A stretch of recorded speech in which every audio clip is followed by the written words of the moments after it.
And with that, we got to bring on our man Eric Fawcett with the Fawcett search firm. But before we do that, we got to give a shout out to our friends over at Game Time Sidekicks. Visit them, GameTimeSidekicks.com. Use promo code STADIUM. Get 10% off of your order. If you are looking for the best vacuum sealed cup that represents your college, university, maybe pro sports team, maybe a particular player, golfer, racer, whatever the case may be, visit GameTimeSidekicks.com. Use promo code STADIUM and get 10% off of your order. Well, Eric, my friend. Eric, what it do, baby? We come to you in exciting times. What it do, baby? This is wild. Hold on. Let me take myself out of this. And what's going on, times. baby? Dan and Silk are conga lining up to the Mike White UF funeral. And I'm just I had to block out my video for obvious reasons. Oh, this man has a family. No. The family wasn't coming to the game, Nick. No worries about that. They were not. Because of people like you, Corey. I don't go to the games, so it wasn't because of people like me don't go to the games. Eric, what's up, man? How you doing, Mr. Fawcett? Hey, this is it's good to be back on, guys. Kind of expected this podcast to come eventually. I wasn't expecting it to be the day after Selection Sunday. Wasn't expecting the news to be come down 5 minutes before the selection show. Wasn't expecting Georgia. That's for sure. Nobody's wasn't Georgia to do a 15-minute hire like it was checkers. No, and I mean, I wasn't expecting the Gators to get $1.25 million for a team to take their coach. So thank you, Georgia. And, Nick, I've got to say, I mean, in my, 4 or 5 years covering Florida basketball, I have not gotten to cover any coaching searches. I know you're a coaching search legend. So if you have any advice you can pass along, I mean, you're we know you can handle this. So, this is my first time. We'll see how it goes. Apparently it's just a 7. No, Rick Pitino. Write the story, Eric. Write the story. Write the story. That's the clicks. Those are the clicks. He'll be in town Wednesday, right? So just sure walk right over, do the interview, go ahead and coach. Maybe make the pregame switch. Yeah, late tip. 9:00 there in Gainesville. Iona and Rick Pitino will be there, so they can do the interview before. They can do the interview after. I mean, hey, whatever works for Rick there. You only need like 5 hours. Shout out to Georgia. Now, it's really Georgia really wrote Florida like a $9 million check, because if you were going to fire Mike White, which I don't think Scott Strickland was going to do, if you were going to fire him, you'd pay him 8 and change because of the 2-year extension. So not only are you not paying him that, but you're getting a $1.25 million check. So thanks, Georgia. To me, though, and here's my initial take. It made sense for Mike, because the situation in Gainesville is toxic. I think he clearly wanted out. I think it became apparent that he clearly wanted out. There's other jobs that could become available that are way better than Georgia. So for me to see Mike take on a Georgia job, which outside of maybe a couple of years has no basketball history, that tells me like Mike wanted out. I would say definitely. At the same time, though, I mean, you and me can talk about how good of a job Georgia is, because I'll tell you this much: some coaches really like the idea of being at a football school where people don't really care about basketball, and especially considering that situation where White wasn't very happy with how the fans thought of him and some of that noise. Well, he'll go to Georgia, where right now there's not many people that care about basketball there. And, if he's an 8 or a 9 or a 10 or an 11 seed and, 2 or 3 straight NCAA tournaments, they might build a statue of him there. So, we can say Georgia's not a very good job, but they've got tons of money. I think he'll be happy to go where there's not a whole lot of expectations. I think, we can rank jobs in the SEC. We can rank jobs at the high major level. I think specifically to what he was looking for, I think Georgia offers him a lot of what he wants. And that's why he was so quick to take that job. I know it was reported that they asked to talk to him, and a couple hours later, the deal was done. I'm not sure, to what extent I totally believe that. But I think it must have happened fairly quickly. But I think I actually do think to White, this Georgia job is very appealing for what he's looking for.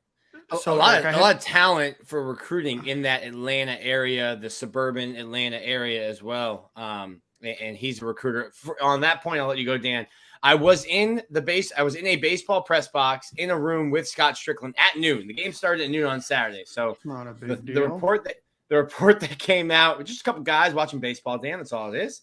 So the report that came out that Georgia reached out at noon, if that happened, I was in the room with Scott Strickland. So I don't know if it happened precisely at noon, but that would be a pretty tight timeline. Yeah, Eric, that's Nick just flexing for you. Let you know he's with the power brokers here. Eric, I do want to ask, obviously we can look back at the Mike White era, through multiple lenses, and there's going to be varying histories written about him depending on who you're talking to. But it is going to be a time to write a new chapter in University of Florida basketball. Who are some names that Florida fans should be looking out for, maybe doing, research, doing whatever the internet does with their free time? Who are some potential opportunity or potential head coaches for Florida? Who would be some slam dunks, and maybe who are some up and comers that we're not talking about? Everybody knows that the big names, the Mark Fews, the Rick Pittinos, some of these huge names that everybody always, throws out, but who are some names that we should be thinking of? Well, I think the first thing to kind of put out there is there's not really a slam dunk. I don't think there's like a Napier that's just like, here's the clear guy you go after and you go get. So that's just one thing to kind of consider. I don't think this is going to be a super easy hire. At the same time, like, let's look back to if Florida made this transition last summer, or last spring, I should say, they would have had their chance at the Porter Moser, who I think would have been a slam dunk, would have had a chance at getting Andy Enfield from USC, who just signed an extension. Like, they would have had a lot more opportunities if the job was open at this time last year, but it's not. And now I think you add in the fact that there's a whole bunch of money tied up in the football side and the staff that they're adding there and the facility there. I don't think that they're looking to go overpay to go get someone who's established from another job. I think they're going up and comers. So if there was one kind of mid-major guy that will have his pick of any job that's open at the high major level, particularly in the South, it's Matt McMahon from Murray State. They're a team that's just kind of primed to go on a run here in the NCAA tournament, probably underseeded. But if people are kind of looking for names that they can watch in the NCAA tournament, because Florida's not going to be there, Murray State and McMahon's going to be one of them for sure. And for a couple of reasons. I mean, first of all, he's proven he can win at a very high level there. Again, I think they're underseeded. I think they should have been a 5 seed. You could have very much justified that 5 or 6 seed looking at how they rank and all the metrics. So, I mean, they've kind of shown that they can compete with the high majors at Murray.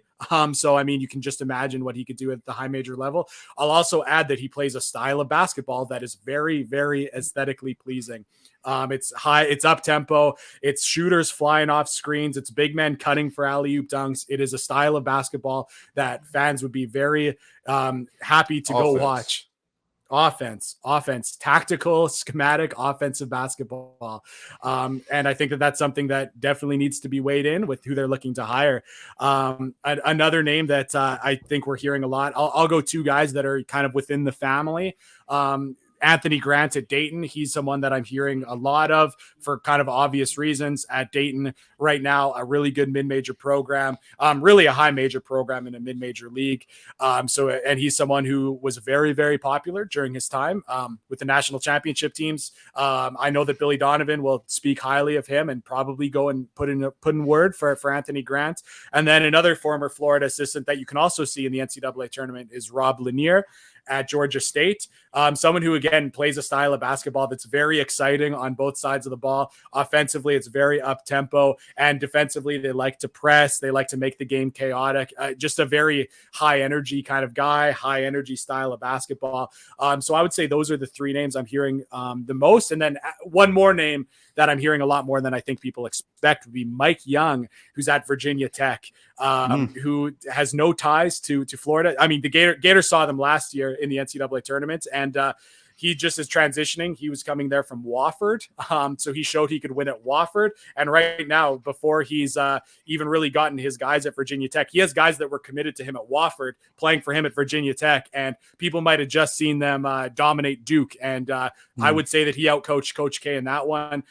I think he has really shown he can maximize talent. He hasn't recruited at a super high level yet. But again, if the Gators are looking for the best possible schematic coach that they can, which is personally something I think that they should be trying to do, Mike Young is a guy they should consider. And he's someone that I'm kind of happy to hear his name floated around. Your first bit of advice for your coaching search is we are done with M names after McElwain, Mullen, and Muschamp. M names are out. So if your name starts with M, you're getting crossed off the list. I don't know if that's just football specific, but M names are done. So sorry about Murray State and Murray. You're out. You're out.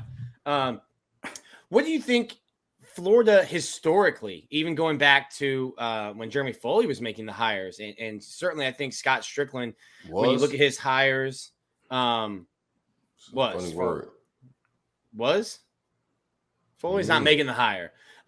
Anyway, they have both Scott and Foley hired young guys. I think if you go back, like 5 of the last 6 Florida coaches that were hired have been young. Billy Donovan was 31. Mike, I think, was 35. He's 45 now, so my math is off there, but he was in his 30s. Yeah. Do you see Florida going out? And listen, I know you're spending a lot of money on football, but in a little bit, the SEC is transitioning from CBS to ESPN, and then you're just printing fake money, and nothing matters anymore. All the money's fake now, anyways. So, do you see Florida going for an up-and-comer as they have historically, even recently in football, and certainly in basketball, or do you try to go and find an established coach from somewhere who has proven it for 5-10 years at a school, a big D1 school? So with what you're just saying, I know you're implying what Florida probably should do. I'll tell you this much. Florida's assistant coaching pool is in the lower half of the SEC. Their support staff pool is in the lower half of the SEC. Their facilities are nowhere near as good as Florida likes to flaunt. So, I'd love to tell you, yeah, they're about to. Let me down. They're going to go. Jeez, bro. I should say, yeah, they should go and throw a bunch of money at an established, go get Scott Drew from Baylor.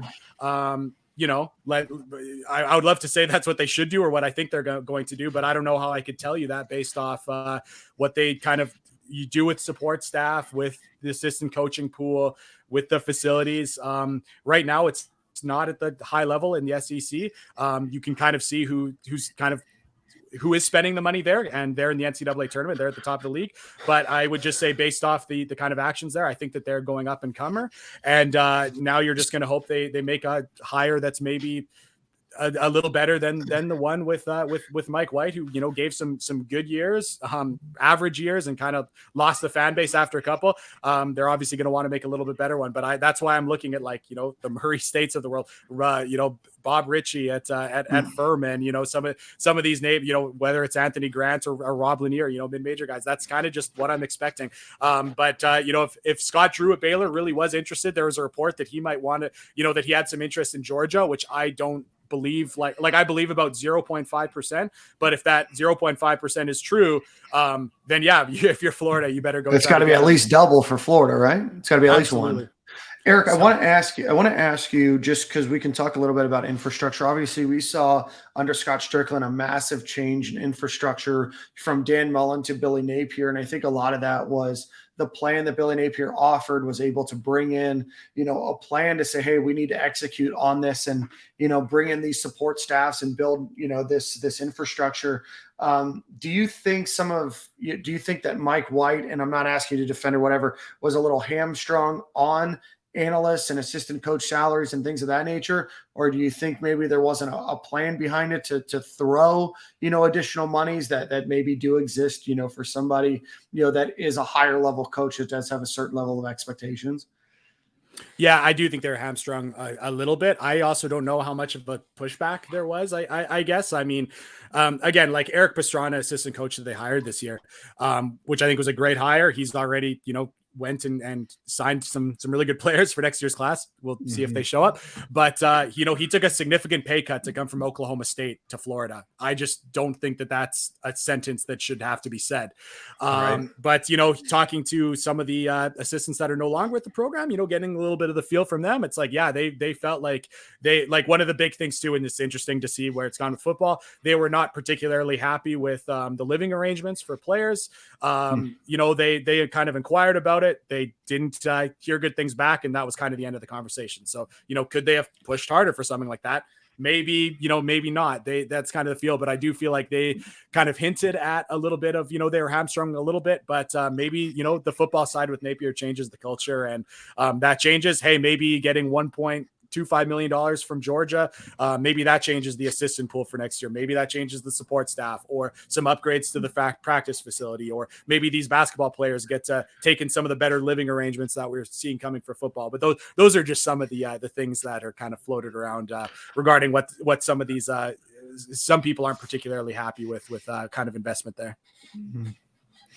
Eric, I want to ask you about an article that Neil Blackman, who you host the Florida Basketball Hour with, he wrote a Saturday Down South article that mentioned a number of the names that you just mentioned as potential folks. I want to ask you what your thoughts are. He brought up the name as the first name that he brought up, who's Tony Bennett. He's the national championship winning coach from Virginia.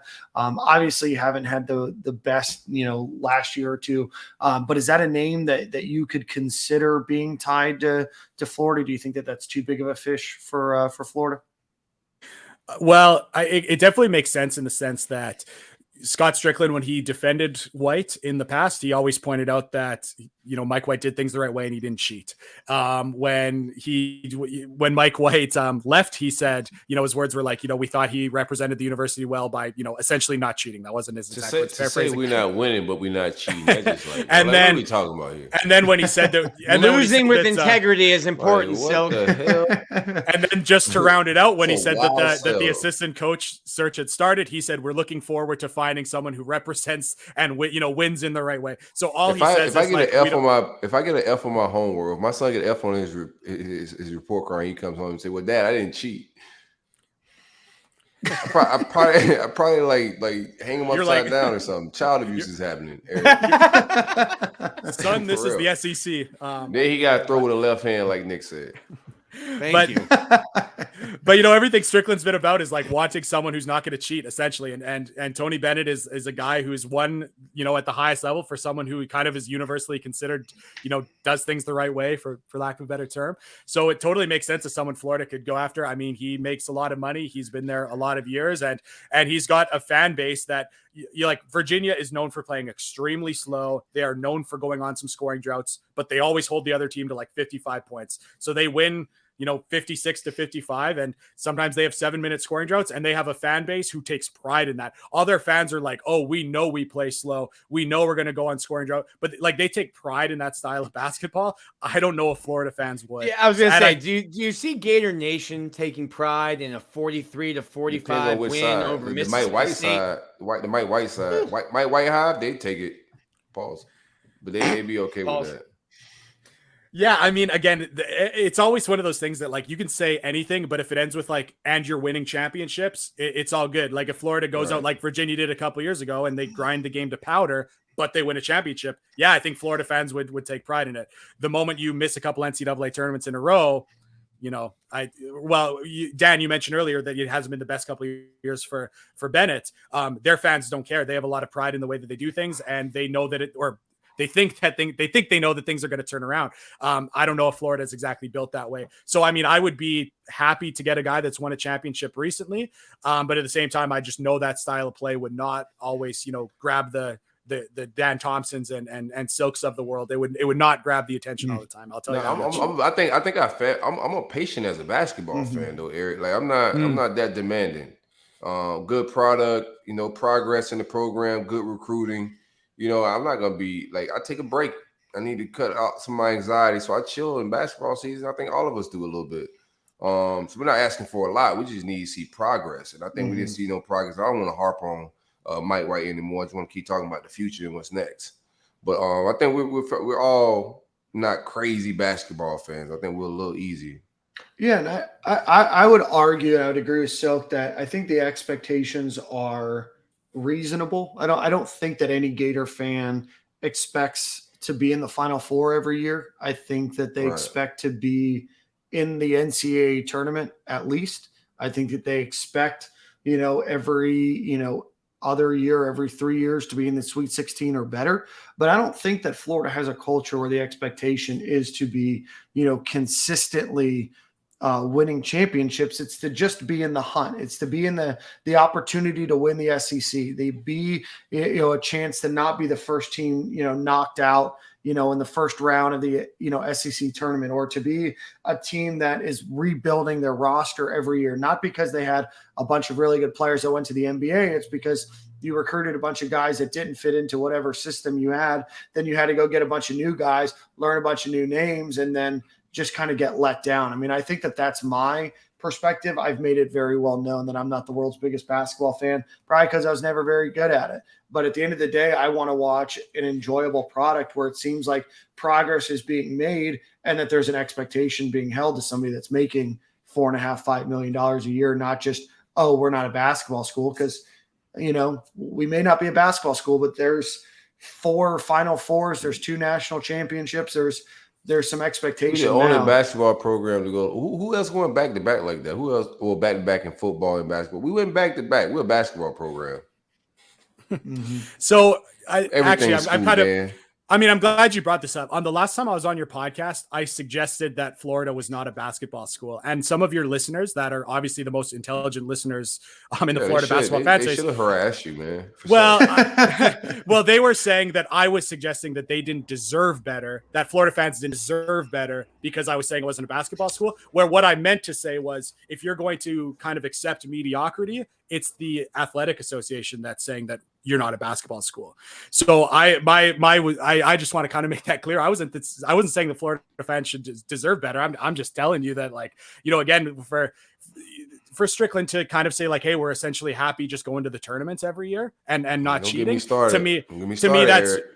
That's just that was me saying okay, that's kind of him declaring that you're not a basketball school. So you just said last year, right? Real quick. So you said last year was a better year to go get a coach.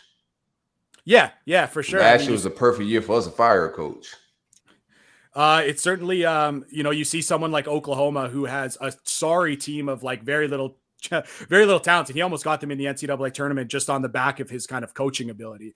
And again, we just saw Mike Young, who's, he's a couple years back, but, again, he took a bunch of guys that should probably be playing at Wofford, and he's in the NCAA tournament right now. There's some fantastic basketball minds out there that kind of left in the last couple of years. And now we're at the point where, again, the names that I think are most likely are the Dayton coach, the Georgia State coach, the Murray State coach. And you know what, honestly, I would be really happy with a couple of those names, the Furman coach. But it's certainly not the slam dunk that a Porter Moser, who's now in Oklahoma, would be. And now that Florida's going to have to face him in the SEC and kind of show what they missed out on, for years to come. I just think after watching the way the Dan Mullen thing played out with football, how we kind of just went to us as fans yo, when they gonna fire this guy? It kind of looked like he was throwing the season. And then to watch Mike White, his wife and kids wasn't even coming to the game anymore. There was really no exit strategy or search going on. So to me, it don't look like we got a proactive AD. And the same thing, the way it played out with the basketball coach, the girls basketball coach. I don't think he's that proactive with a lot of the moves he's making. I just don't like the way we're sitting ducks. And I'm glad that we got the buyout. All that's cool. It was thrifty. We got some money. All that's dope. But we also sat around and waited for a guy to leave instead of going and be yo, our program and our fans deserve a good product. Not for somebody to walk out and then we just say, well, we save some money. No, bro, we won 2 natties here.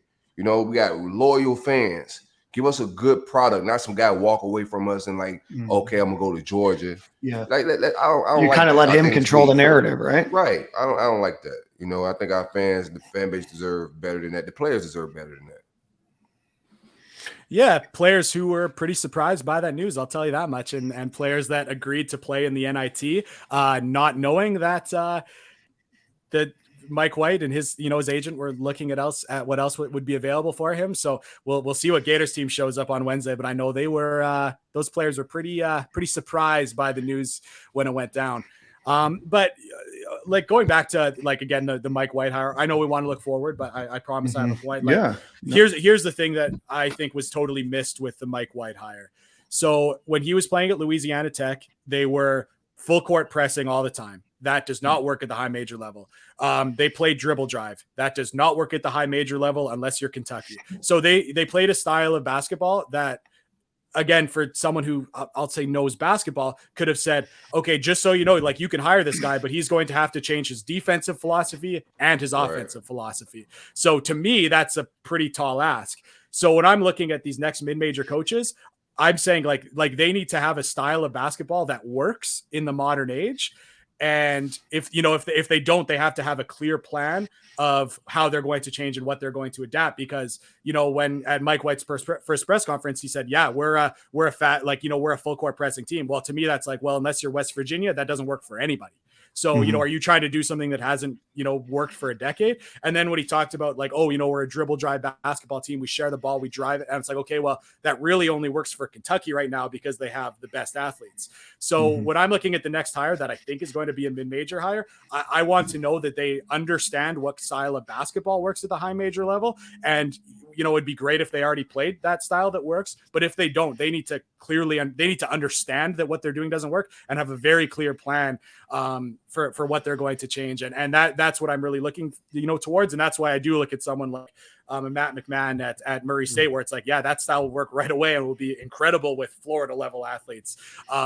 Or like a Bob Ritchie who, Florida tried to emulate when Mike White, 2 years ago when the offense wasn't working, he went to Furman and said like, hey, what they're doing is really working. We think that could work. And they, tried to do that and had their best offensive year in the last 5 years. So that's just the one thing, like if you're trying to take a lesson from the Mike White hire, and take it to the hire that's about to take place, that would just be the one lesson I hope that Scott Strickland kind of see. I know he didn't make the Mike White hire, but one kind of that he can learn.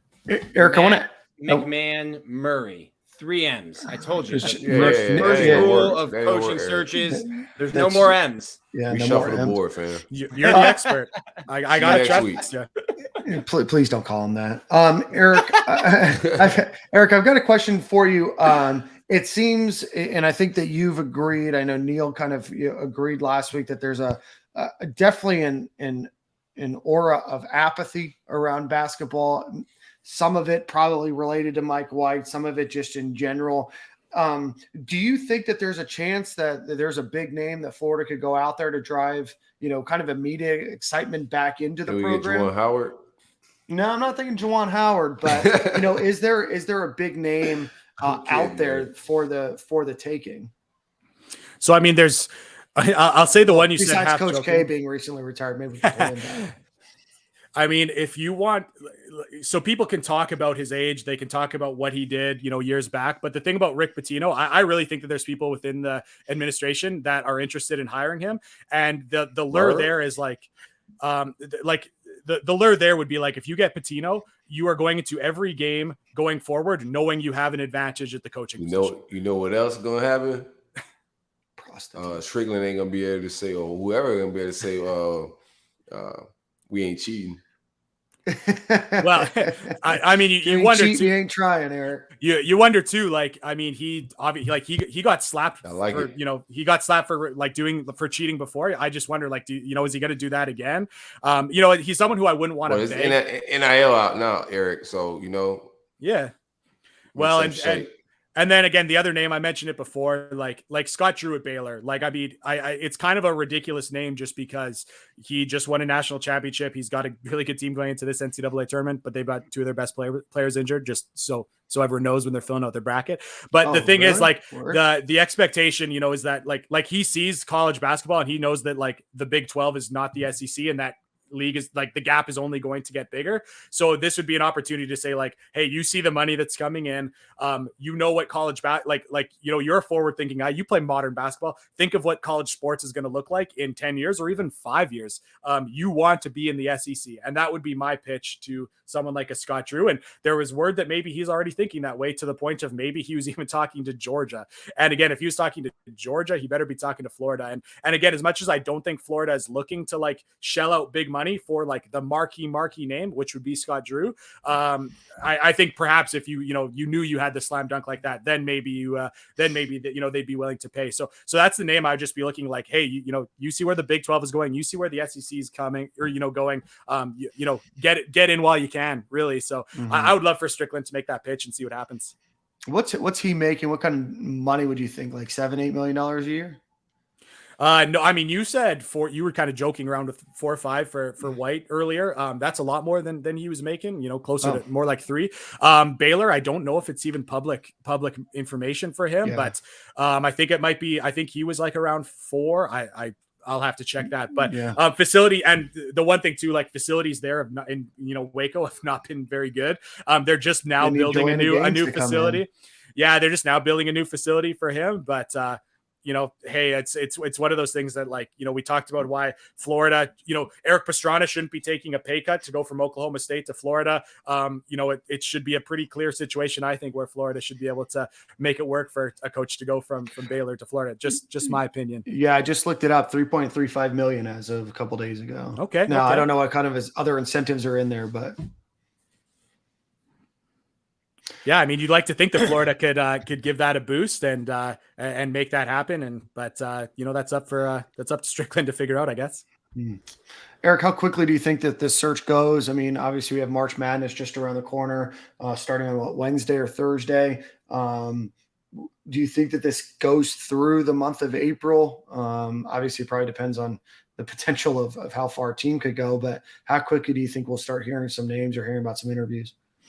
So right now, Louisville is open. That would be probably, I guess, the biggest opening you could argue in college basketball. Maryland is also open, which is like a sneakily amazing job in college basketball. So that's a big, so it's pretty much like right now it's going to be like Florida, Louisville, and Maryland are the players for the big names.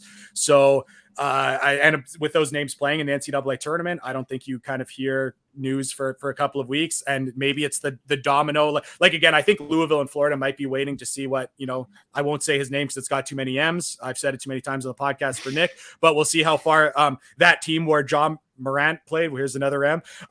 We'll see how far they go. But he's going to have his pick probably of where he goes. Maybe that's a domino there. So, I don't think it's going to be in the next, couple weeks. I think it'll be more like months.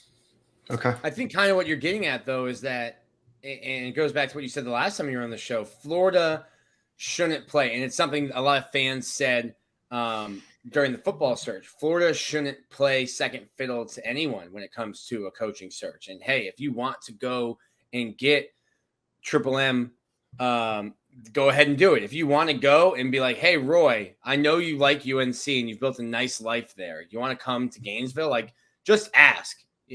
Worst case scenario, you say no. Roy Williams? Yeah, I'm joking. I'm just. Isn't he retired, Nick? Just getting big.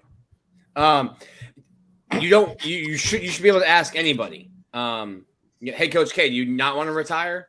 Do you want to retire to Florida and coach basketball? I think that's kind of what you're getting at, is that money shouldn't be a factor. You're kind of saying it is based on the coaching pool and the facilities, but it shouldn't be a factor at Florida, a school that has, the Final Fours and the national championships. And a shit ton of money.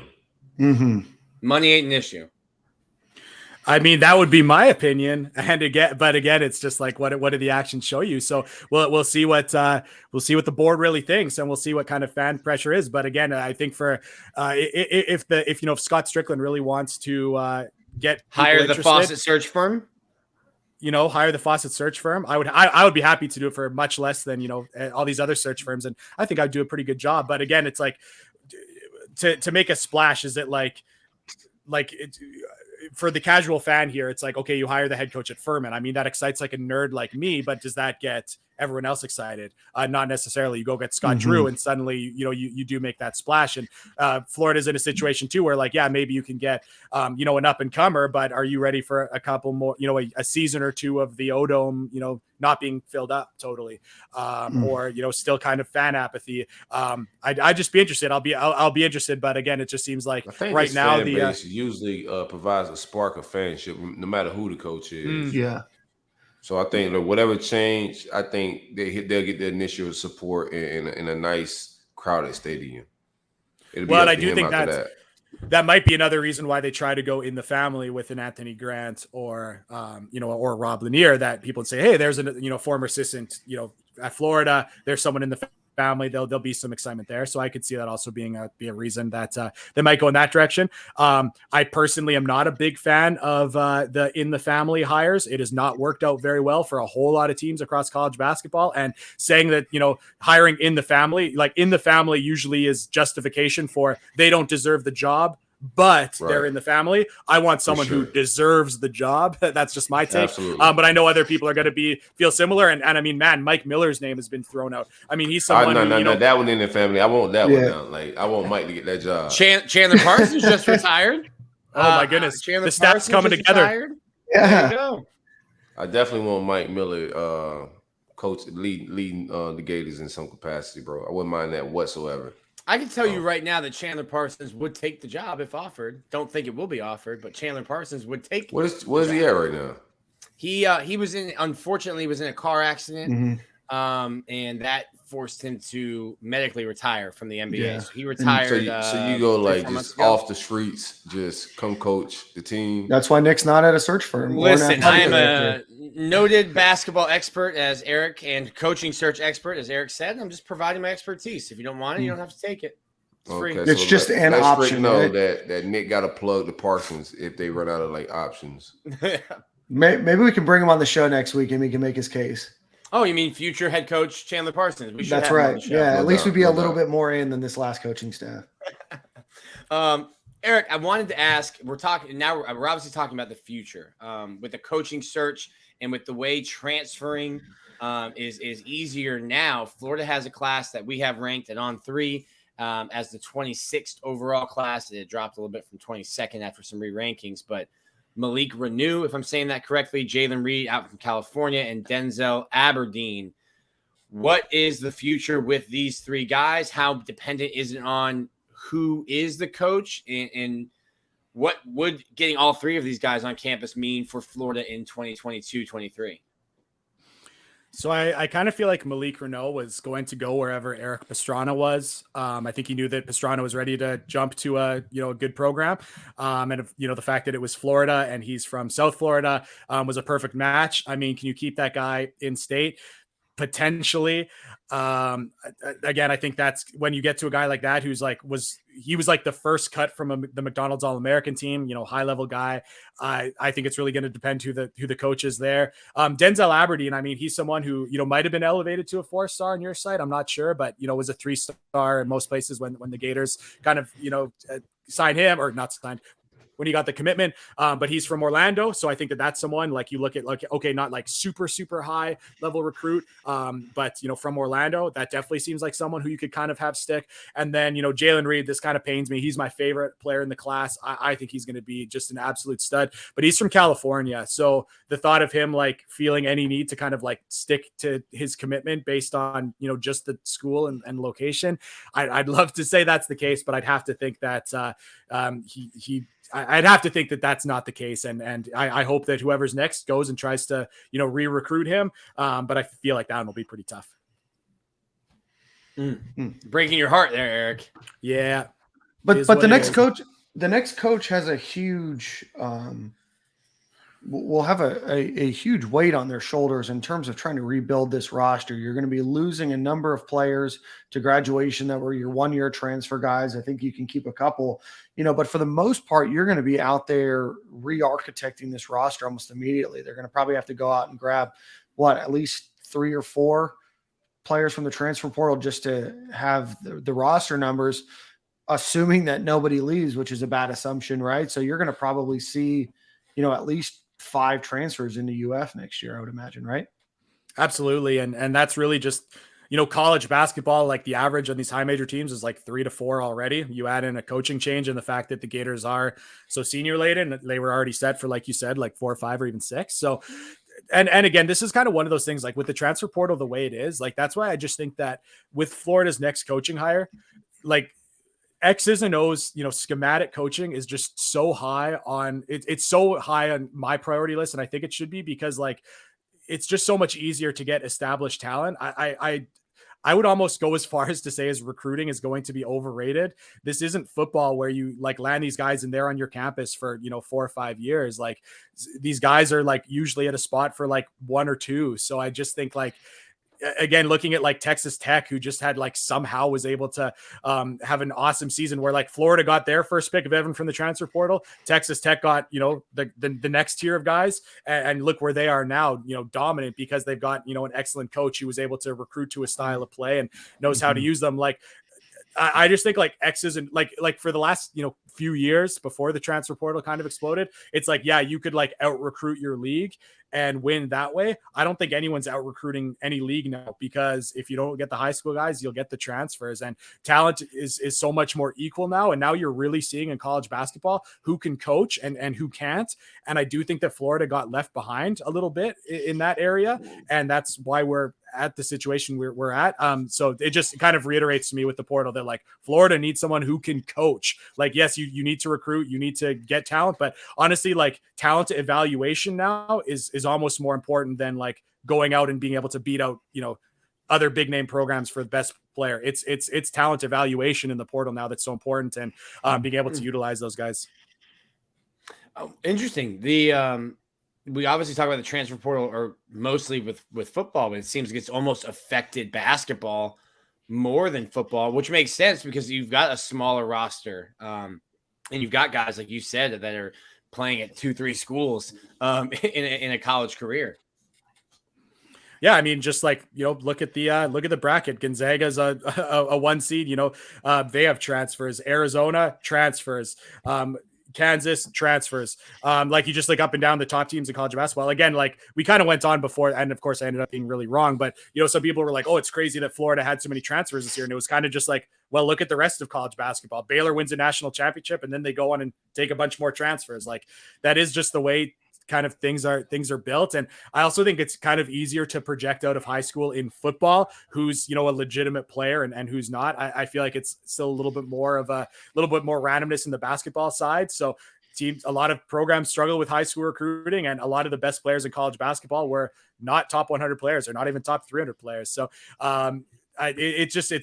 there's a bunch of things that kind of set up to be a transfer portal world, but that's what we're living in. I think everyone is kind of building that way. It's making talent across the SEC and across college basketball way more even. And that's when like now is when we're really seeing who can coach. And I think it's only going to be more the case moving forward. Interesting. Well, Eric, my friend, we will definitely, I know you are our most featured guest on this podcast, but we know for a fact you will be on at least once, if not twice more, over the next couple of weeks and couple of months as this search continues on. But as always, we really appreciate the opportunity to chat with you. Remind everybody, if they don't already, you should, but remind everybody where they can listen to your podcast and follow you on social media. Yeah, the podcast is Florida Basketball Hour with Neil Blackman from Saturday Down South. My Twitter is at efawcett7. And hey, if no one's got anything better to do on Wednesday, the Gators are hosting that game at 9 p.m. tip against Iona and Rick Pitino. So I know that that's going to be a just raucous atmosphere in the O-Dome. So, but again, thanks for having me on, guys. As always a pleasure. And looking forward to seeing how this coaching search all shakes out. I can't wait for the Rick Pitino coming out, like what was it, Sting or Hulk Hogan coming out and with a black tie, all of a sudden taking it off, switching to the orange and blue tie, walking to the other side in front of dozens in the O-Dome. Dozens. Silk, my apologies for cutting you off. No, you're good, man. I'm just looking forward to liking basketball again, man. It feels great. What about Eric Fawcett, assistant basketball coach? Eric Fawcett, head of analytics for Florida basketball. That would be a position I would listen to. I would, I'd entertain. Don't overplay your hand. Sorry, don't overplay your hand. I would entertain. I would entertain the interview. Yes, Eric, we appreciate it so much, my friend. Thanks so much. All right, thanks so much, guys. Appreciate that.